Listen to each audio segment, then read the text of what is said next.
bahwa Edis yang katanya manusia ilahi ini mengatakan bahwa ayat ini adalah ayat benar. Saya baca ulang. Setiap orang yang lahir dari Allah, itu boleh enggak saya katakan bahwa itu adalah Kristen? Ya. Oke. Oke, setiap orang Kristen tidak berbuat dosa lagi sebab benih ilahi tetap ada di dalam dia, dan orang Kristen tidak dapat berbuat dosa karena ia lahir dari Allah. Betul enggak? Betul enggak? Nah, sekarang di Indonesia ini ada berapa orang Kristen yang masuk penjara akibat memperkosa? Banyak. Nah, mereka berdosa atau tidak? Banyak. Berdosa. Mereka berdosa atau tidak? Berdosa. Lah, berarti dalil ini bohong. Artinya Anda yang tidak tahu mengartikannya. Loh, ini coba buka matamu yang sudah bola itu. Orang Kristen tidak dapat berbuat dosa. Ayo. Yang waras loh. Orang Kristen tidak dapat berbuat dosa. Betul atau tidak? Orang Kristen yang lahir baru kan, Loh, ini apa nih? Ini apa nih?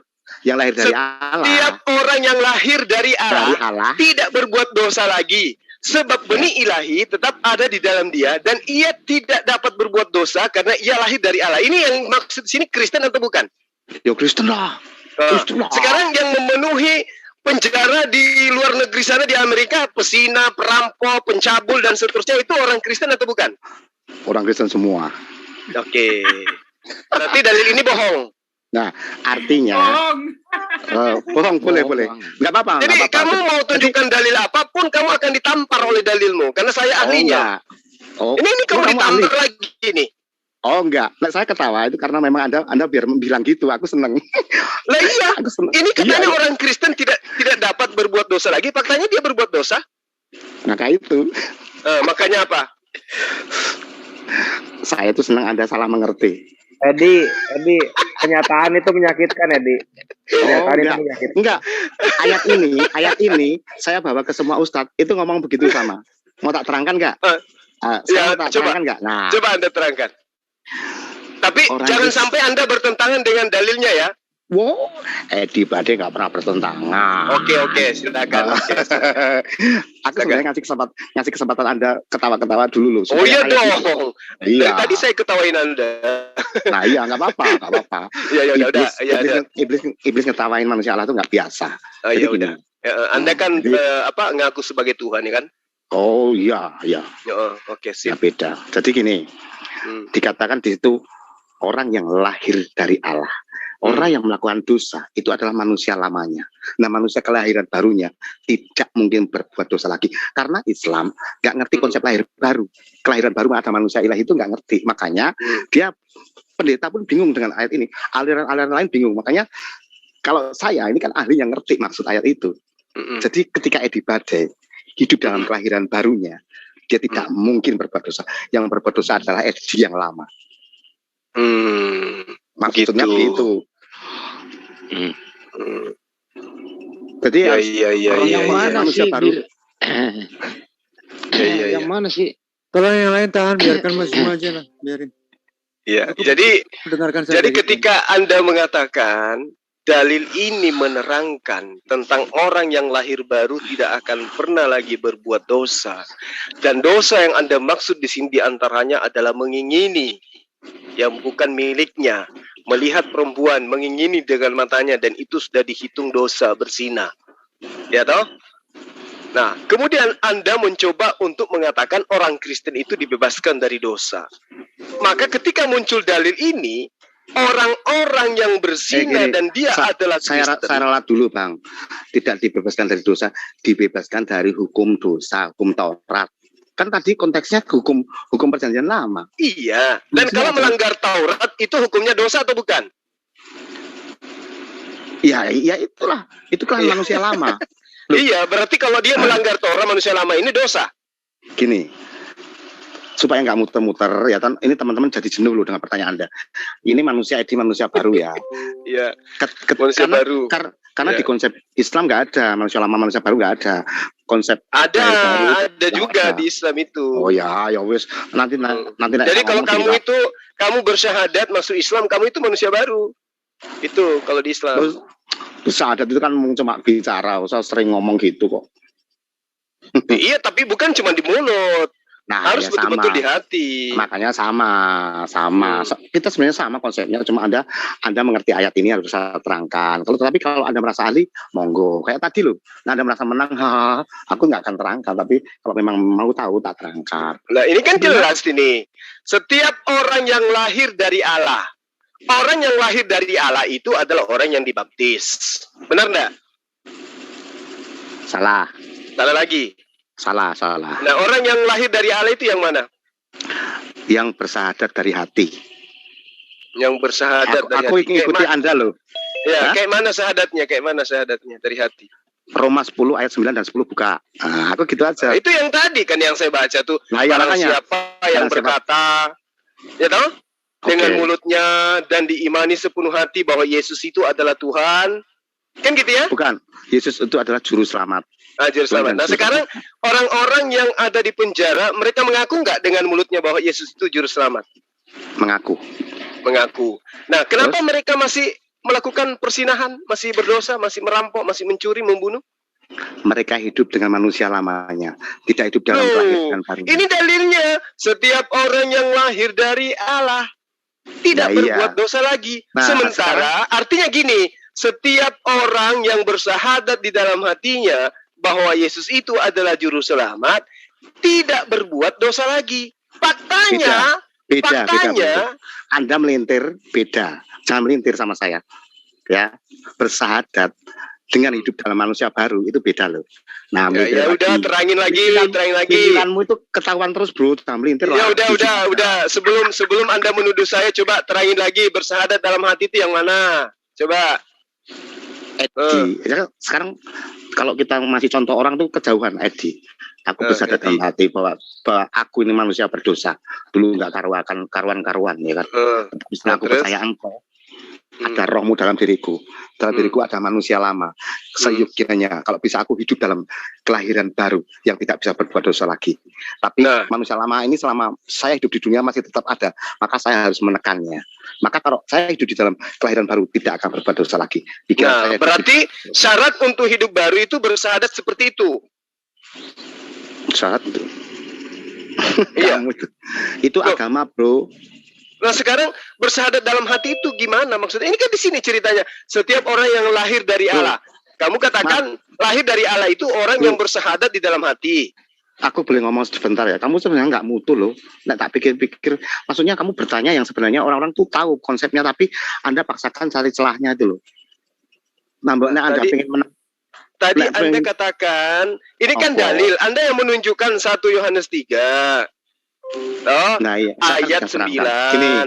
Setiap orang yang lahir dari Allah. Oke, tak terangkan biar nggak kelamaan. Kamu terlalu gini. Ini manusia dilama. Ini manusia baru. Firman itu mengatakan setiap orang yang lahir dari Allah. Ini sifat ilahi. Dia tidak akan berbuat dosa. Tapi dalam kehidupan kita kadang-kadang memilih ini. Makanya kita harus lahir dari Allah terus ini. Tidak akan berbuat dosa. Mudah enggak? Udah nggak usah terangkan lagi. Itu didengar semua tuh. Kamu malu-maluin, muter-muter gitu. Setiap orang yang lahir dari Allah. Memang kamu berapa kali lahir dari Allah? Nah itu. Sekali toh? Nah, orang-orang yang ada di penjara karena berzina, karena merampok yang Kristen, itu juga sudah pernah lahir dari Allah sekali. Betul. Makanya gini. Terus kenapa bertentangan dengan ayat ini ketika dikatakan tidak berbuat dosa lagi? Faktanya mereka berbuat dosa. Begini. Ketika Anda mau tak terangkan dari Alkitab apa Anda pengen dengan kacamatamu sendiri? Tentunya pengen dengan tak terangkan kan karena minta jawaban. Begini, orang yang lahir dari Allah, ya kan, bisa jadi hidupnya tidak lahir dari Allah tapi hidup manusia lama terus. Bisa. Loh, tadi katanya setiap orang lahir dari Allah sekali saja. Nah iya. Orang yang percaya kepada Yesus sebagai juru selamat itulah orang yang lahir dari Allah. Gini, tak jawab. Makanya secara de jure dia tetap diselamatkan. Secara de facto dia hidupnya bisa ini. Mudah enggak? Nah itu dia, makanya berarti Anda sudah bebas melakukan sesuatu yang sifatnya dosa, tapi tidak dihitung dosa. Karena Anda mengaku sudah anak ilahi. Kan gitu. Betul. Iya, berarti pesina-pesina yang beragama Kristen yang di penjara, itu dihukum karena hukum dunia. Tapi sebenarnya di hadapan Tuhannya Kristen, mereka itu tidak patut lagi dihukum. Betul. Berarti mereka harusnya bebas melakukan persinahan kan? Tetapi ayat mengatakan sebaiknya kamu jadilah terang. Loh, keharusan dengan doktrin itu beda. Edi, lu udah ngaku Edi. Aku ngaku. Aku bilang, dengar, pendeta, paus itu walaupun dia tidak berbuat dosa, dia tetap manusia dosa. Banyak makam ditemukan gitu ya. Jadi kalau Anda dengan saya mau ad hominem apapun itu, aku ketawa aja karena bagian saya kan memberitahu. Saya tidak membela apa-apa, ya kan? Saya kalau saya rasa 3 malam ya aku sesi selesai. kali ini Jadi, cukup, Bang jadi Edi. semua pelintiranmu aku selalu jawab. Oke. Saya ya biarkanlah Anda tuduh saya melintir, biarkanlah orang lain yang menilai yang melintir di sini siapa. Oke. Lah iya, justru saya senangnya live itu begitu, Bro. Jadi nanti 1000 tahun sampai saya mau mati, kita live ini aku senang. Aku selalu beri jawab. Sudah cukup Mas Juma? Ya udah Bang. Oke, terima kasih Iwan Villa yang ada di live comment YouTube di Julfikar Official, di Julkifli apa, Salam Akal Sehat, Yan ZCC, Basin Channel, juga di Kores Kristus atau Triun Slayer, dan juga Menara Siar yang lain yang belum sempat saya sebutkan nama channelnya. Hari ini kita sedang mempertontonkan sesuatu ya. Tapi untuk kedepannya lagi Master Channel. Nah sebentar, untuk Mas Edi ini ya, Mas Edi Badai, tolong nanti kalau berattitude di sini hindari kata-kata goblok, kata-kata nggak baik gitu ya, karena itu akan mencerminkan diri kamu sendiri. Ya. Jadi saya minta maaf. Kamu ya. Kalau saya salah, saya minta maaf. Karena memang kamu salah begitu ya. Makanya saya peringatkan. Karena al-insanu makhluk wanisian. Ya, makanya kamu salah kan, kamu ngaku salah mengatakan orang lain bodoh, padahal belum tentu orang bodoh. Bodoh itulah orang bodoh.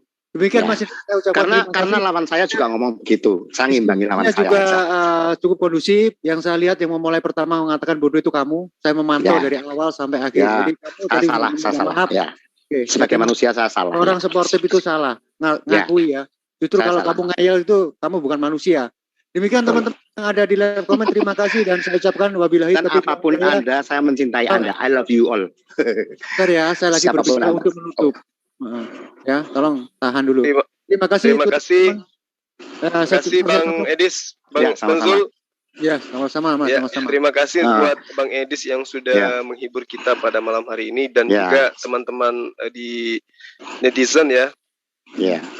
Mohon maaf terputus-putus ini live-nya karena jaringan di wifi rumah saya gitu, gangguan. Terima kasih, silakan Bang Zul. Oke, terima kasih ya untuk netizen yang ada di Julkifli M. Abbas. Tadi karena kondisi tertentu akhirnya streamingnya agak kurang lancar, tapi insya Allah kedepannya lagi bisa lancar. Dan untuk itu saya ucapkan terima kasih sekali lagi dan wabillahi taufiq wal hidayah. Assalamualaikum warahmatullahi wabarakatuh. Waalaikumsalam warahmatullahi wabarakatuh. Edi, gua mau nanya Edi dikit. Lu ini manusia ilahi lahir di mana Edi? Saya lahir itu keluar di kandang domba. Keluar dari memek ibu saya plekotok gitu. Di daerah? Daerah Wonosobo. Wonosobo. Oh berarti Tritunggal cabang Melayu. Tritunggal. Wah, no way. Tritunggal no way. Bukan no Tritunggal. Modalis. Saya tidak ada yang namanya golongan-golongan. Alkitab mengatakan kalau kamu masih di golongan kamu masih duniawi. No way. Ya, tapi tetap nyembah Yesus kan ya? Tidak, saya tidak ada sembah-sembah. No, tidak ada. Konsep menyembah itu agama. Kekristenan nggak ada sembah-sembah. No. Berarti lu beribadah berdoa kepada siapa? Tidak ada ibadah. Berdoa nggak ada juga. Berdoa itu komunikasi. Berdoa itu bukan, itu komunikasi. Lu meminta sesuatu kepada siapa? Kepada Bapa, Allah Subhanahu wa taala. Jadi Yesus itu siapa? Yesus penebus. Penebus dosa. Ya. Oh, lu paling mendekati Saul Tarsus, serius. Saul Tarsus pun tidak Enggak, gini gua mau jelasin dulu. Saul Tarsus itu tidak menyembah Yesus, dia hanya menyembah kepada Allah saja. Begini, gini. Kisah para Rasul 7 ayat 7. Kekristenan itu tidak menyembah siapa-siapa. Kekristenan itu hidup baru. Bre, lu berbicara dengan ahli linguistik ini. Gue ini enggak apa-apa. Lu mau dewa sendiri, aku nggak ada urusannya. Lu mau Tuhan sendiri ngomong sama saya, oke. Iya, tapi ketika kita berhukum pada linguistik, yang dimana Biblos lu itu menggunakan Ibrani dan juga Yunani, di sana ada kata beribadah. No, saya tidak urusan Biblos. Biblos sudah saya buang. Tuhan di dalam saya. Terus kalau misalnya lu nggak pakai kitab suci, apa bedanya sama pagan Yunani? Pagan Yunani nggak pakai kitab. Begini, ketika Anda motormu bocor, kamu ditambal. Apakah kamu mikir tadi yang nambal siapa? Biblos adalah hanya lewat jari. Jari menunjukkan rembulan-rembulannya sudah ada jalan saya. No, Anda ngomong apa? No, itu hanya lewat dan saya sudah menemukan. Iya, tapi kan keimanan bukan ban dalam. Nah iya, tetapi kan sudah selesai. Sudah selesai. Nah sekarang gini, lu mengenal Yesus kan dari kitab suci? Enggak, dari kakek gua. Dari kakek gua. Dari kakek? Kakek lu siapa? Sumarmo. Keturunan. Nah sekarang gimana taunya lu kalau bahwa kakek lu itu autoritatif atau bisa dipercaya untuk memberitakan mengenai Yesus? Beliau nggak tahu, kakek saya pendeta soalnya. Nah, kalau gitu kan beriman buta namanya. Di Islam ini sangat dilarang beriman buta. Oh ya udah. Nah, saya beriman buta, terus kenapa? Nah, kalau misalnya beriman buta, kebenaran lu tidak terverifikasi benar. Ya nggak apa-apa. Itu kan menurut lu. Ya menurut secara ini ya, secara logika berpikir, secara nalar ya, kita mesti tahu saksi lu siapa, perkataan lu dari siapa, baru kita bisa mengkonfirmasi ini benar gitu kan. Oke, tapi kalau dalam sebuah lembaga keagamaan kita semua sudah oke, dan no problem. Kalau Anda mempermasalahkan ya silakan. Anda kan di luar kita. Iya, ini gue di sini ingin apa ya? Gue ingin mencoba mengembalikan lu kepada kitab suci karena gini bre, lu gini nggak usah. Tanpa kitab suci lu nggak selamat, Edi. Lu nggak selamat. Yang menyelamatkan gua bukan kitab suci, itu hanya jari. Tapi kita mengetahui perkataan-perkataan Tuhan mengenai keselamatan dari mana? Dari kitab suci. Ya boleh juga. Tetapi nyatanya saya dari kakek Bukan boleh juga, itu benar, itu kebenaran itu. Enggak, saya dari kakek saya dan dari pendeta. Kakek lu tidak tertulis kata-katanya di kitab suci. Loh, saya tidak ngerti. Yang penting saya diberitahu dan saya berdoa, saya selamat selesai. Ya, kalau misalnya diberitahu dari Injil Mukidi, gimana lu bisa tahu itu benar? Gereja sudah menyatakan bahwa kita di dalam gereja ada kebenaran. Nah, kan gereja, gereja itu autoritatif, lebih autoritatif daripada kakek lu. Boleh kalau kayak gitu. Ya kakek gua pendeta kok. Nah, kalau kayak gitu baru gitu loh kan. Sekarang gini, ada tiga pilar kebenaran ya. Pertama tradisi yang datangnya dari oral, itu mesti orang-orang autoritatif yang menyatakan. Kedua kitab suci. Ya kan? Nah, ketiga ini adalah lembaganya sendiri.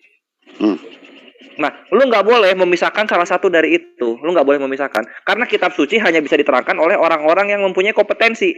Orang-orang yang mempunyai kompetensi adanya di lembaga. Ya. Nah, alhamdulillah akhirnya lu mempercayai kembali pilar-pilar mengenai kebenaran. Bagus kalau kayak gitu. Sekarang gue ingin ngasih tahu. Jadi kita beritahu. Yohanes 3 ayat 3 mengatakan, itu Nikodemus itu ahli Taurat. Kamu tidak akan bisa lahir, kamu tidak akan melihat kerajaan Allah kalau kamu tidak lahir baru. Nah, perkara orang menjadi manusia ilahi itu perkara anoten itu dari atas, bukan dari bawah. Dari bawah hanya perantara aja. Oke, cakep. Iya, nggak apa-apa. Nikodemus adanya di kitab suci kan? Bukan, tidak dicatat di kitab suci pun kejadiannya dia ada. Kitab suci itu bukan kitab suci, itu adalah surat kisah kejadian. Jadi surat kisah kejadian. Tertulis ya. Kekristenan bukan ngurusi kitab-kitab, no. Ya, tapi lu tahu cerita Nikodemus itu dari tulisan kan, bukan dari ucapan orang-orang kan? Dari tulisan, sebuah tulisan. Lo ngerti gua tadinya dari suara, tetapi setelah menghadap ketemu gua sudah ketemu langsung. Iya, tapi ketika lu berbicara tentang Yesus, gua nggak akan bisa percaya. Karena lu tidak pernah bertemu dengan Yesus dan lu tidak pernah mengutip segala sesuatu yang berhubungan dengan Yesus gitu. Tapi ketika lu membawakan, ketika lu membawakan ayat, di situ baru gua bisa menghargai lu dan mempercayai apa yang lu bilang gitu, Bro Edi. Gitu. Jadi bukan lu nya. Nah, kayak gitu. Sekarang kalau misalnya kita udah menggunakan kitab suci, gue seneng di sini. Lu yang lahir di Wonosobo, apakah lu dibebankan hukum Torah? Buat gue nggak penting. Iya, apakah lu dibebankan hukum Torah? Ini yang penting. Nggak penting. Lu nggak dibebankan hukum Torah? Nggak. Nah, kalau kayak gitu ngapain lu merasa sok penting diselamatkan? Diselamatkan bukan masalah sok penting, yaitu kebahagiaan. Galatia 3 ayat 13. Manusia-manusia diselamatkan oleh karena penyalibannya dari kutuk hukum Torah. Sekarang kutuk hukum Torah dibebankan kepada siapa? Bangsa Israel. Lu bangsa Melayu ngapain sok penting soal penyelamatan? Ya itu kan urusan gua, ngapain lu? Nah, itu dia, maka dari itu keimanan lu terputus dari kitab suci. Ya. Torah hanya dibebankan kepada orang-orang Israel. Lu orang Melayu, bre. Ya. Lu orang Melayu. Hei, Yahudi itu cuma jari. Mau Musa mau apa tuh cuma jari. Gak peduli. Yahudi mau jari toh, mau kelingking, mau kuku. Tapi hukum Torah hanya untuk kepada mereka, tidak kepada bangsa Chinese, bangsa Batak, bangsa Jawa, bangsa Melayu. Lu dan gua gak ada hubungannya. Iya, saya nggak pakai Torah, no. Nah, tapi Saul Tarsus menyatakan penyaliban Yesus untuk membebaskan kutuk hukum Torah. Hukum Torah itu bukan artinya terus hukum Torah itu artinya manusia lama. Hukum Torah itu malah dikatakan. Iya, manusia lama tuh siapa? Bangsa Israel. Lu bangsa siapa? Lu bangsa apa lu? Oh, kamu bangsa apa? Kamu Israel. Nah, gua mah nggak ada hubungannya. Gua orang Muslim, orang Melayu, tidak terikat dengan hukum Torah. Tapi lu ini loh, Bro Edi, lu diselamatin dari apa? Dari kutuk hukum Torah? Sejak kapan orang Melayu dibebankan kutuk hukum Torah? Bingung kan? Inilah kebenaran, Bro Edi. Enggak bingung. Aduh, Keluaran 19, Bro Edi. Keluaran 19 coba dilihat di situ. Perjanjian lama enggak usah dipakai. Nah, iya kan, ya kita tahu hukum Torah dari mana? Perjanjian lama yang lu bilang tai itu. Kenapa lu bilang tai? Lu nggak bisa mengakui kebenaran yang ada dalam kitab suci, Bre. Ini firman Tuhan mengatakan, Yesus mengatakan, barang siapa yang percaya tidak binasa, melainkan beroleh hidup yang kekal. Tidak ada dari hukum Torah ada apa. Nah, iya, sekarang barang siapa yang percaya, Yohanes 14 ayat 6 kan, barang siapa yang percaya tidak akan diapain? Barang siapa yang percaya, Anda itu kan tidak selamat semua. Barang siapa yang percaya akan beroleh hidup yang kekal. Barang siapa yang percaya akan beroleh hidup yang kekal. Ini kan ya, Yesus berbicara kepada semua orang. Kepada semua orang. Lu lagi-lagi mengingkari kitab suci nih, Bro Edi. Galatia 3 ayat 13. Penyaliban Yesus untuk menyelamatkan dari kutuk hukum Torah. Baru satu ayat loh gue bawa. Oke. Baru satu ayat. Aku merasa Anda itu lebih pintar dari saya. Maka saya tak mendengarkan saja. Oke, gini gua kasih tahu ya. Gini. Saul Tarsus di sini dia menggembar-gemborkan mengenai penyaliban. Saul Tarsus mengorbankan penyaliban dengan dikorelasikan hukum Torah gitu. Hukum Torah dan penyaliban ini tidak bisa diputuskan. Ini kan ya. Nah, sekarang kita cek hukum Torah ini untuk siapa? Kalau kita pelajari dengan objektif, Bro Edi. Ini gua supaya lu selamat ya. Kalau kita pelajari dengan objektif. Lo nggak perlu ngutbahi saya.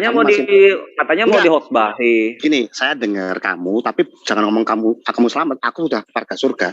Aku sudah manusia Allah. Kamu ini gua ini bagian dari khotbah gua. Ini bagian dari khotbah gua. Oke. Nah, supaya lu selamat dengan kebenaran yang hakiki, maka kita mesti tahu hukum Torah ini. Itu kan harapanmu. Saya sorry. Selamat kemana? Aku dikasih surgamu yang Bre, bangsa Melayu nggak dapat lapak di surganya Israel. Nggak apa-apa, itu kan pikiranmu. Kacamata. Nah, ini kita main ayat aja deh. Bro Edi, kita main ayat aja. Mohon ayat kamu tuh nggak ngerti. Aduh, kita nggak ngerti gimana gini. Nggak ngerti. Lo eksegesis. Aduh, kok eksegesis? Oh, ini Al Sadikin ini webnya Rabi Yahudi ya. Ini intermezzo aja. Sekarang kita lihat Galatia 3 ayat 13. Gurumu aja suruh sama aku, jangan kamu kayaknya gini banget. Gua guru dari orang-orang Tritunggal. Iya, aku nggak peduli gurumu. Orang Tritunggal ya giniin semua. Nih guru gua ini ya, ini web ini. Biblos lu itu guru gua. Lah iya. Biblos lu guru gua itu mengajarkan tauhid di dalamnya itu. Tidak pernah mengajarkan ketuhanan dari manusia, ketuhanan dari roh. Biblos itu kalau gurumu itu kacamatamu. Itu kacamata. Jangan dibelokin dulu, jangan dibelokin dari hukum Torah. Kita lagi bahas hukum Torah ini nih, lihat. Kristus telah menebus kita dari kutuk hukum Torah. Kamu tuh nggak ngerti apa-apa lah, nggak ngerti apa. Bre, ini hukum Torah nggak pernah disebutkan untuk bangsa Melayu seperti kita. Ya, aku nggak urusan dengan hukum Torah. Tadi kan lah iya, kalau misalnya lu nggak urusan, ngapain lu gembar-gembar lu selamat? Selamat dari apa hukum Torah? Sejak kapan lu diwajibkan menjalankan hukum Torah? Nah sekarang kalau saya selamat itu kan urusan gua. Aku nggak. Ya sejak kapan lu diwajibkan hukum Torah? Selamat dari apa? Selamat dari lu halusinasi dosa Adam. Oh iya, halusinasi. Ya dosa Adam ini dibebankan kepada siapa? Ya kalau lu kepada yang menjalankan hukum Torah lagi-lagi, Bro Edi. No way. Nah kan sakit kan kenyataan kan? Oh enggak. Sekarang lo kok enggak? Adam sama Adam sudah ada Purwokerto, bukan di Wonosobo. Iya. Nah coba kalau aja Yesus lahir di Wonosobo, oke lah, semua omongan lu bisa benar. Gini, apakah di zaman Adam sudah ada hukum Taurat? Ini dijelasinnya, lihat dong. Siap anak perjanjian siapa? Gua tanya. Zaman Abraham aja belum ada hukum Taurat toh. Iya, sekarang Abraham punya anak Ishak. Sekarang Tuhan membuat perjanjian kekal sama siapa? Kamu sudah KO sama aku. Ayub itu membuat perjanjian kekal sama siapa? Ayub itu bukan bangsa Ibrani. Iya, Ayub kita nggak penting Ayub. Sekarang Abraham membuat perjanjian kekal sama siapa? Yakub kan? Yakub menurunkan kepada Israel. Hukum Torah diturunkan kepada Musa yang lagi-lagi bangsa Israel. Ya udah, perjanjian kekal itu dikunci di bangsa Israel, bukan kepada lu yang lahir di Melayu. Nah, thank you kalau udah Berarti Anda mau ngomong semua yang di sini bukan keturunan Israel tidak selamat ya. Kamu. Ya kita mah nggak penting untuk kamu udah ketawanya udah ya. Ayo, cakap. Nah sekarang kita punya perjanjian sendiri dari mana? Dari bangsa Ismail, bre. Bukan dari bangsa Israel. Itulah kenapa di Torah itu selalu wahai kaumku Israel, wahai hambaku Israel, inilah perjanjian untukmu wahai bangsa Israel dan bangsa Yehuda. Kagak pernah bangsa Melayu seperti lu dan gua. Nggak pernah ke sana. Lalu ini Galatia 3 ayat 13. Kita lanjut lagi Efesus 2 ayat 15. Lu keturunan Ismail apa Isa? Tak tanya gua. Nah, sekarang keturunan Ismail, di sini keluar seorang nabi untuk seluruh umat manusia. Makanya kitabnya berkata, ya ayuhanas. Ya ayuhanas, apa itu ya ayuhanas? Seluruh umat manusia. Wahai kalian umat manusia. Anggap saya mendengar khotbahmu. Sekarang gimana caranya selamat menurut kamu? Waduh, banyak. Bentar. Kita yang simpel aja. Bukan maksudnya nyebut syahadat atau gimana? Kita simpel aja nih. Dalam Islam itu ada 5 pilar. Lu pengen keselamatan ada 5 pilar. Gimana? Apa ada aja? 5 pilar. Pertama, lu beriman kepada malaikat-malaikatnya, kepada nabi-nabinya, kepada kitab-kitabnya. Wah, nggak mau tuh aku. Terus. Kenapa? Nggak mau, nggak selamat berarti. Ya, salah, maksudnya dia nggak ngerti beriman dalam perspektif dia tuh beda Triun dengan kita. Aman, nggak apa-apa Uni, nggak apa-apa. Nah sekarang yang paling penting lu tauhid, lu pegang tauhid maka lu aman. Karena dalam Islam ini sekarang kalau misalnya lu udah ini ya, lu udah menyadari bahwa Torah hanya untuk bangsa Israel, bukan buat bangsa Melayu seperti lu dan gua. Kita sekarang menuju ke keselamatan. Di mana keselamatan ini dalam Islam, Rasulullah Shallallahu Alaihi Wasallam dia bisa menyelamatkan orang-orang yang mempunyai iman walaupun sebesar biji zarah. Biji zarah ini ya lebih kecil dari biji ini ya, lebih kecil dari biji sawo, lebih kecil itu. Kalau ada keimanan sekecil itu, Bro Edi, Rasulullah bisa masuk ke dalam neraka lalu menyelamatkan kami. Saya udah tahu. Gue sekarang tanya sama Yesus lu, bisa Yesus masuk ke neraka? Gue tanya.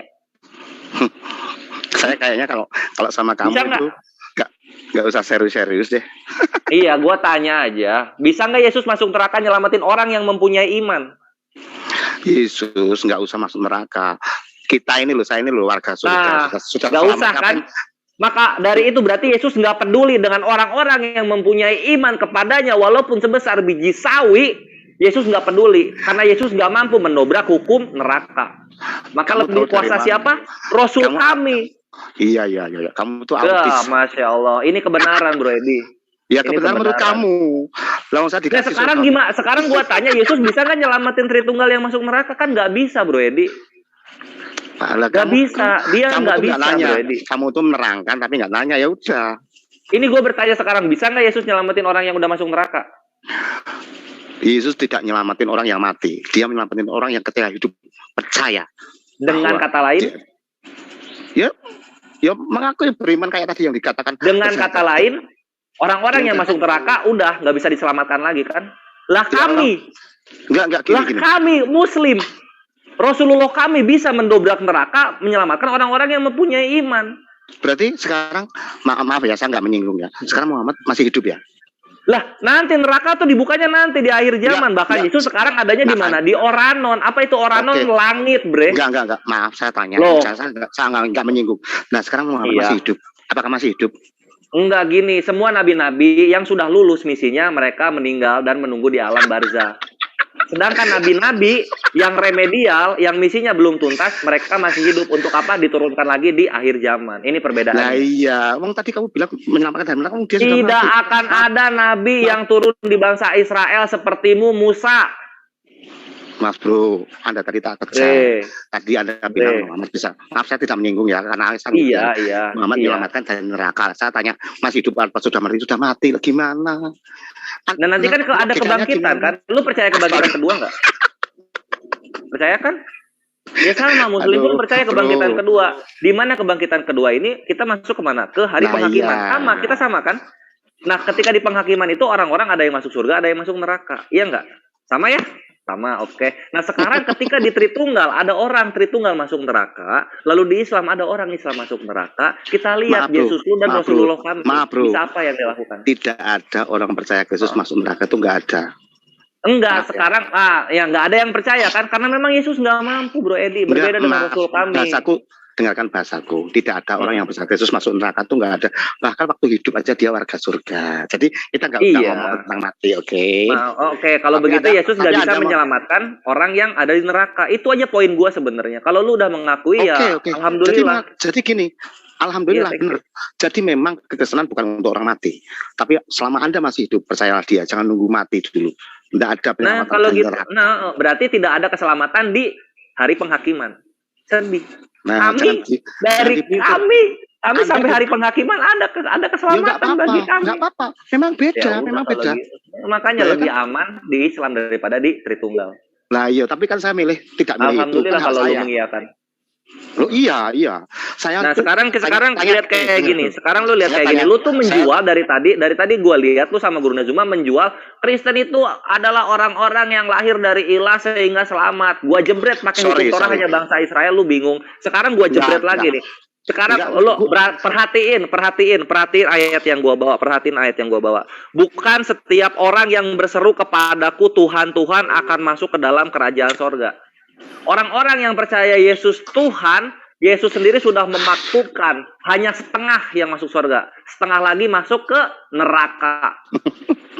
Anda mau tahu atau mau tahu ayat itu? Coba kasih tahu ayat ini coba. Baca ayatnya yang paling atas. Baca ayatnya yang paling atas. Baca. Paling atas tuh berarti Matius 1 ayat 1. Bukan. Oh, kejauhan. Ayat itu kan ada perikopnya. Nah, yang paling atas di sini kan itu di sini. Nah, di sini. Perlu dari Kejadian 1 ayat 1 nggak? Nggak perlu. Oh, kamu jangan. Nah, ini kebiasaannya Tritunggal, soalnya ayatnya ada di sini, gue disuruh baca jauh-jauh gitu. Maaf, gue bukan Tritunggal, sorry ya. Jadi Anda sudah kalah poin 1, saya bukan Tritunggal. Nah, lu kan menuhankan Roh, lu menuhankan Yesus, lu menuhankan Bapa, ya 3 lah. Nggak usah lah dibelok-belokin kemana. Nah, sekarang coba kita balik lagi ke sini aja. Ayat mana? Ayat mana? Bukan yang Tuhan itu, baca yang paling atas. Atasnya tuh berarti ayat berapa? Anda terserah mau melesetkan kemana, saya sih ngikuti Anda. Lu yang nyuruh gua baca yang dari atas dari mana? Gua tanya ini. Dari atas perikop itu, tahu perikop enggak? Atas berarti 1. Oke, berarti perikop itu di sini 15. Perikop itu, nah itu baca. Ya 15 ya. Waspadalah terhadap nabi-nabi palsu yang datang kepadamu dengan menyamar seperti domba, tetapi sesungguhnya mereka adalah serigala yang buas. Oke.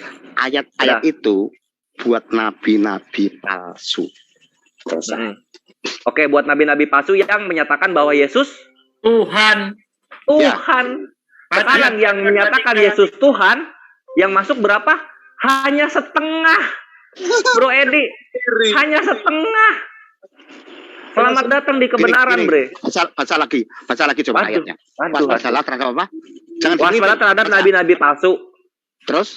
Yang datang kepadamu dengan menyamar seperti domba, tapi sesungguhnya mereka adalah serigala yang buas. Oke. Nah, Anda tadi melintir bahwa Yesus Tuhan. Nah, jadi apologet nggak boleh melintir ya. Dosa Anda. Dilihat publik. Tidak ada kata-kata Yesus Tuhan ya, oke? Yang tadi gua bahas Matius 7, 2, 1. Ketahuan satu. Iya, terserah. Lu ketahuan 1 untuk Matius 7 ayat 16, yang gua bahas Matius 7 ayat 21.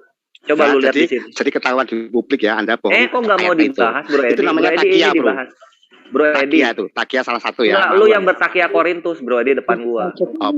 Tunjukkan. Yang gua bahas itu Matius 7 21. Lu lariin ke Matius 7 ayat 16. Tapi setelah kita ke Matius 7 21, ayatnya tidak berubah. Yesus tetap berkata di sini, hanya setengah yang mengaku Yesus Tuhan, yang masuk surga, ya keselamatan yang ada hanya di Islam. Anda itu gini loh. Alkitab itu kan saya ahlinya. Kalau Anda lebih pinter, tak terangkan aslinya, Anda malu. Tapi Anda lu aja lunglai, gue kasih ayat ini, Bro Edi. Gue udah kasih 5 ayat. Udah, lu jelasin ini. Suruh baca, Bang Sayer. Lu baca ini, coba baca. 21 sampai 23 lu baca. Suruh baca itu. Coba lu baca. Nggak perlu. Nggak usah. Iya, karena lu lunglai. Lu akhirnya kaget kan, hanya setengah yang mempercayai Yesus Tuhan yang masuk surga. Bukan, saya tuh yang penting. Saya tuh raja jawaban semua. Tapi jelas kebohongan Anda tadi. Takia Anda sudah ketahuan bahwa itu tidak ada kata Yesus itu Tuhan. Nah, bohong. Ini apa ini, woi? Woi. Boleh bohong. Woi. Ini apa loh? Ini loh apa loh? Sampai 23. Oh my dog. Jadi sama saya nggak usah pelintar-pelintar, pasti ketahuan. Ini Matius 7:21, masa gua yang pelintir? Ini Yesus yang ngomong. Baca. Bukan setiap orang yang berseru kepadaku Tuhan Tuhan akan masuk ke dalam kerajaan roh surga. Perhatiin, ini ada kata setiap. Berarti ada sebagian yang masuk surga karena menyebut Yesus Tuhan, ada sebagian yang masuk neraka yang kekal karena menyebut Yesus Tuhan. Juru selamat apa ini? Tak dengar, tak ajari dulu ya, semua didengar. Ajari gua, terangkan gua, Bro Edi, terangkan. Ayat itu, Alkitab itu seperti barang-barang ini. Barang ini Anda itu nggak tahu ini apa, tapi Anda seolah tahu ini apa. Iya, kasih tahu gua, Bro Edi. Matius 7 ayat 21 kasih tahu. Sabar. Pada zaman Yesus, itu Yesus terkenal namanya menyembuhkan. Dan banyak orang memakai nama itu untuk menyembuhkan. Tapi belum tentu dia percaya kepada Yesus. Yang dimaksud itulah nabi-nabi palsu. Dia memakai nama, Anda aja bisa mendoakan orang dalam nama Yesus, sembuh bisa kok. Coba dicoba. Tetapi belum tentu Anda percayaan gitu. Itu belum tentu percaya ya, belum tentu percaya. Roma 10 ayat 9. Gua buka Roma 10 ayat 9, jangan kabur loh. Oh enggak. Roma 10 ayat 9, jangan kabur loh. Oke. Mau bertakia Korintus depan gua ya. Oke. Lo Roma 10 ayat 9. Lo nggak ngerti ini isinya apa, sok tahu lo.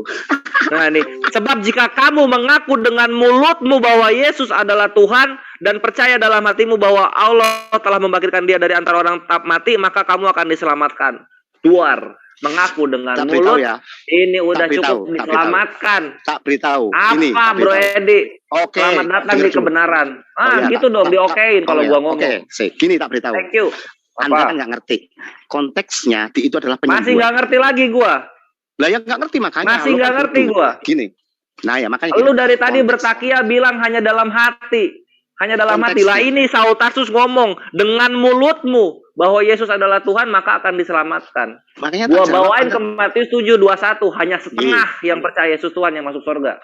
Mending apa? Mending Rasulullah. Semua yang percaya Rasulullah masuk surga. Kamu itu selamatan dalam namanya. Islam lebih hakiki, my berdialog, bro. Kamu tuh nggak berdialog. Aku jawab kamu. Lalu nggak bisa menjelaskan, bukan gua nggak berdialog. Diam. Coba, gua kasih lagi waktu, terangkan gua. Terangkan. Gini, konteksnya berseru Tuhan, itu konteksnya penyembuhan. Anda ada orang sakit, doa dalam nama Yesus kan bisa sembuh. Tapi belum tentu Anda percaya. Itu konteksnya itu. Ketika Anda menyebut Tuhan dan orang itu sembuh, belum tentu Anda masuk surga karena Anda tidak beriman. Konteksnya itu. Yang di Roma 10 ayat 9 beda konteks. Jadi ambil ayat. Beda konteks. Ini beda konteks lah. Beda konteks. Anda kan nggak ngerti. Manuver klasik.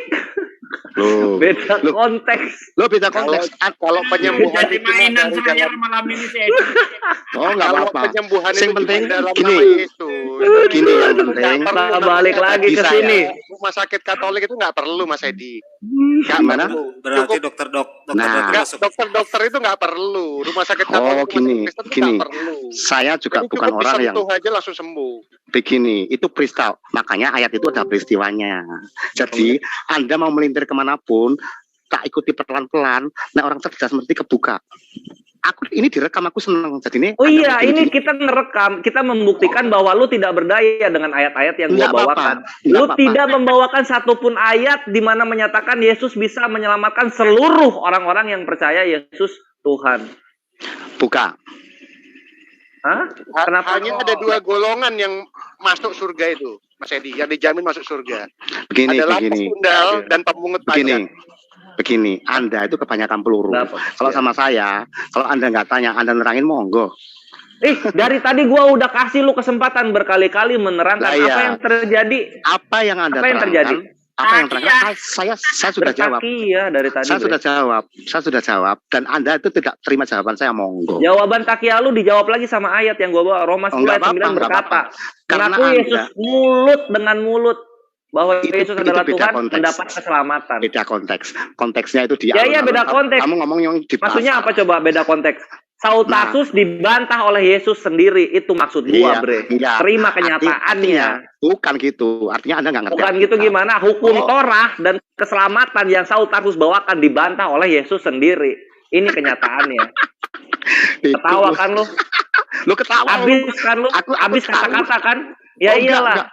Enggak. Ini secara psikologi orang-orang yang tertawa kehabisan kata-kata untuk menjawab. Ini kenyataannya. Tertawa itu dari pertama saya ketawa. Oh, silakan kalau gitu bawakan ayat yang bisa mensejajarkan antara Yesus dan Saul Tarsus perkataannya. Enggak perlu. Iya karena enggak ada, my bre. Bro, kalau cuma menang ngomong, Anda menang monggo. Tapi ya iyalah, kenapa gue bisa menang ngomong? Ada ayat. Iya, itu konteksnya beda di pasar. Ya konteksnya beda kenapa? Kenapa konteksnya beda? Karena yang satu ngomong Saul Tarsus, yang satu ngomong Yesus. Nah, itulah kesalahan Anda. Loh kok kesalahan Anda? Salahin Saul Tarsus sama Yesus, kenapa beda kok gua? Karena beda konteks. Beda konteksnya di mana? Oke, Saul Tarsus di situ ngebahas apa gua tanya? Saul Tarsus itu gua kasih 10 detik. 1. Membahas gereja, ini membahas kesembuhan. Udah selesai. Saul Tarsus membahas kesembuhan. Roma 10 Saul Tarsus membahas kesembuhan. Roma 10 membahas tentang percaya adalah mengucap dari hati. Kenal lo. Membahas apa? Percaya apa? Terus yang tadi. Percaya dari hati dibilang. Tentang kesembuhan. Beda. Roma berarti Matius 7 tentang kesembuhan, Matius 7 tentang kesembuhan, Roma 10 tentang percaya dari hati. Ini penjelasan lu takia semua, Bre. Bertentangan dengan ayat yang ditulis. Yang penting kan sudah dia gimana? Maka dari itu apa bedanya sama pagan Yunani? Ya nggak apa-apa. Ya nggak apa-apa gimana sih? Loh, Anda bilang Yesus seperti Kresna, itu hak Anda. Itu namanya pagan Yunani Kresna lagi. Lihat kan lu keterbelakangan sejarah ya gini nih ya. Pagan Yunani kok Kresna. Kemarin Ustadz Tata bilang apa bedanya Yesus dengan Kresna. Aku bilang, lu sekelas Ustadz kayak lu ngomong kayak gitu itu nggak ada. Ya beda jauh sini gua jelasin apa perbedaan Kresna dan Yesus. Kresna tertulis dalam Veda bahwa dialah yang menciptakan alam semesta. Inilah kenapa kami Muslim menghargai kitab suci Veda, karena memang tertulis begitu. Sedangkan Yesus tidak ada tertulis dia menciptakan alam semesta, dia dibedahi, dia diberi sesembahan. Makanya saran saya jangan hargai Yesus, jangan jadi Kristen, jangan percaya Kristus, oke? Saya Islam kurang apa sih percaya sama Yesus? Mesias, Al-Masih, anak dari wanita yang suci, ya. Seorang nabi, aman. Nanti turun kedua kali, yes. Apa yang kurang dari Islam? Itu Bro Edi. Ini gue pengen lu selamat, Bro Edi. Gue pengen lu selamat. Lu tuh di bawah. Lu nggak mau selamat? Enggak mau. Nggak mau sama Allah. Aku dikasih surgamu yang VIP aja aku nggak mau. Maaf, aku suka wanita satu aja, istriku. Nanti kalau di sana suruh sama malaikat bidadari cantik-cantik, no way, kasihan istriku. Aku enggak. Al-Fusilat ayat 30. Apapun yang lu minta akan dikabulkan. Lu mau cuma satu istri, perkara mudah bagi Allah.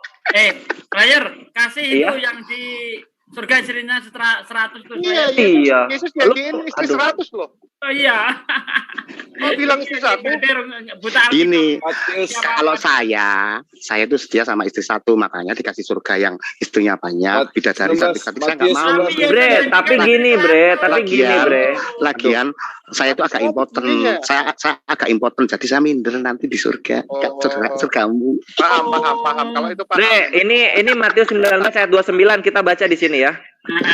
Dan setiap orang yang karena namaku meninggalkan rumahnya, saudara laki-lakinya atau saudara perempuan, bapak atau ibunya, anak-anak atau ladangnya akan menerima kembali 100 kali lipat. Istri ada itu, istrinya, original teks istri. Belum, bentar. Istrinya nggak ada, originalnya dihapus itu. Bentar. Biar nggak malu Tunggu mereka. Iya. Tunggu dulu, gue pengen tahu jawabannya kayak gimana dia. Iya.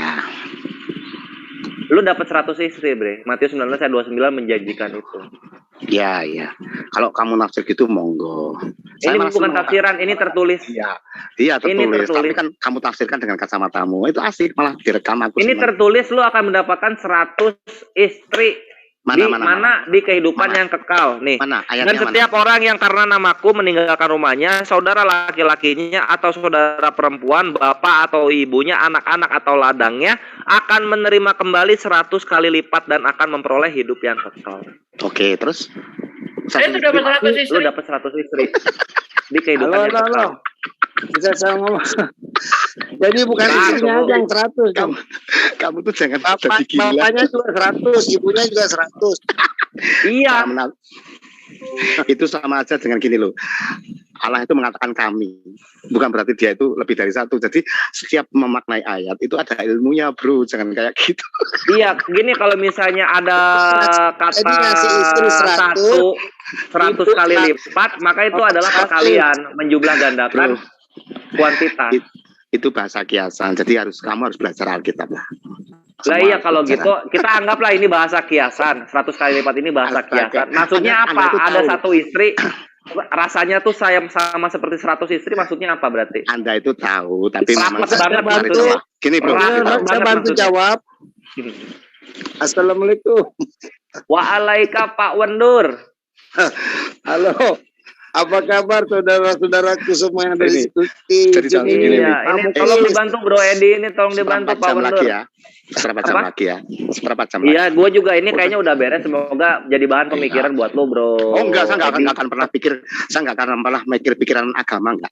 Saya manusia, Allah, sorry. Nggak apa-apa, lu nggak perlu mikirin agama, lu nggak perlu mikirin apa-apa. Cuma semoga apa yang dikatakan Yesus dalam kitab suci ini menjadi pemikiran buat lo untuk menjadi itu urusan gua. Enggak. Aku enggak lagi urusan kitab suci no. Kitab suci no.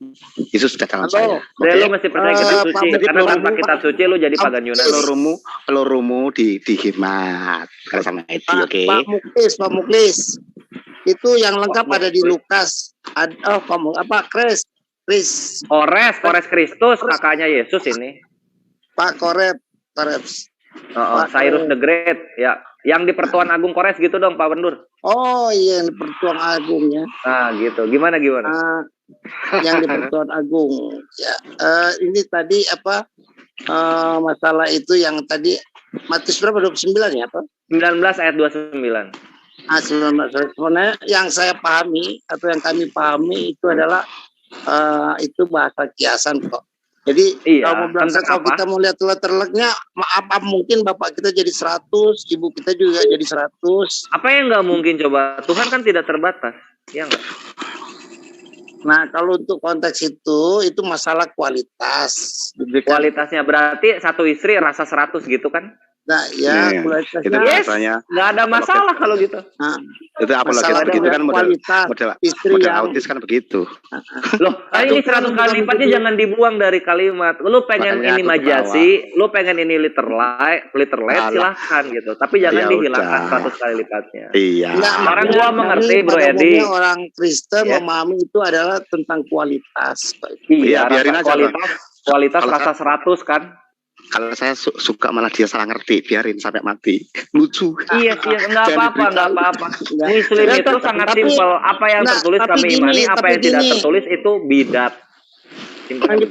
Agung, saudaraku. Iya, Pak Wendur. Kalau memang mau memahami seperti itu ya nggak masalah juga. Nggak ada masalah toh. Ya, dia modelnya debat kan begitu, bro. Kalau saya sifatnya menghargai, mau dipahami itu ya silakan. Iya Pak Wendur, nggak apa-apa. Jadi istri satu rasa 100 itu ya memang enak sih rasanya. Kayaknya rapet banget gitu. Kayaknya rapet. Gak bisa masuk. Gini, bisa masuk. Dari bahasanya kan. Begini maksudnya gini, kalau kita tadi makanannya kok hambar, ini jadi bagus nih makanan gitu kira-kira. Nah itu dia. Asalnya kan satu rasanya hambar, tapi ketika dijadikan 100 rasanya nikmat. Nah, bukan maksudnya yang satu tadi rasanya hambar mungkin dinaikin ditambah micin yang lebih bagus lagi, ditambah micin 100 kali kan gitu loh, atau 100 rasa. Gitu. Makanya saya itu kan pancingan saya kan tercapai, makanya saya tak suruh terus biar ngomong terus kan lucu. Iya, thank you Bro Edi. Karena kalau kami sih silakan mau dipahami secara bebas nggak jadi masalah sih. Nggak akan jadi masalah, serius. Jadi Pak Wendur dan Bro Edi, gue terima kasih sekali karena di sini gue dengan sukses menggunakan ayat-ayat di mana Saul Tarsus dan Yesus bertentangan gitu. Di mana ayat-ayat yang mau mainkan dengan kacamatamu. Di mana bangsa Melayu tidak ada hubungannya dengan hukum Torah. Di mana juru selamat ini tidak berlaku di hari penghakiman. Semoga ini menjadi pemikiran untuk kedepannya dan menjadi jalan hidayah. Oke, Bro Edi ya, thank you. Lo ini saudara tuh gua harap lo bisa selamat gitu, dan Pak Wendur juga gitu. Karena kalian berdua adalah orang-orang yang santun yang layak untuk mendapatkan kebenaran. Saudara tuh Kores, saya sudah sepakat surga. Saya mau gini. Apa? Sebenarnya jadwal saya dengan jadwal saya dengan Pak Juma ya jam 10 ya. Kok jam 10? Tadi janji kemarin jam 8 bukan? Bukan jam 10 waktu WIB. Oh, coba kita Guru Nda. Oke. Berarti ini sekarang saya udah ya. Iya Bro Robert. Itu bajunya jangan pisang besok. Kedong-dong kayak apalah. Bukan sekarang ya. Saya tak ngomong dulu ya buat semua.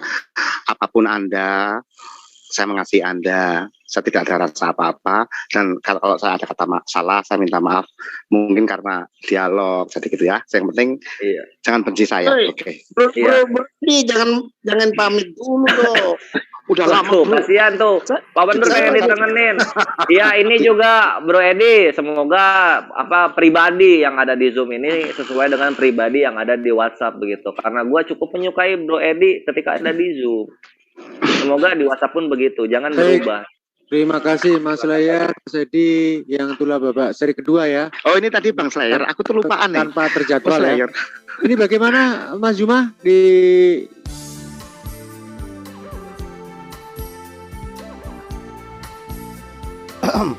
salam jumpa. Minum jeruk hangat dulu ya. Perkenalkan, nama saya Edi Badai. Woi Badai. Tapi lebih lengkapnya Edi Badai Aqua. Apa itu Aqua? Edi Badai agak kurang waras. Ya, memang untuk menyampaikan sesuatu yang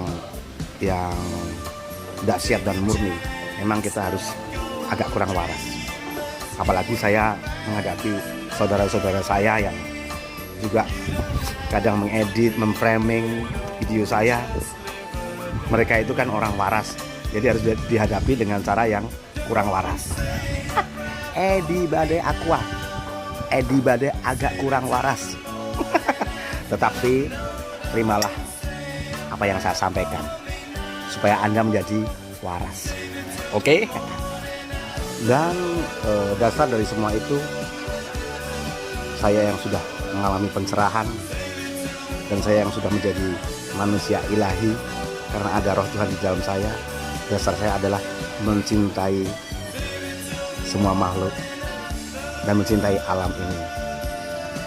Hablum minanas, hablum minallah, hablum minal alam.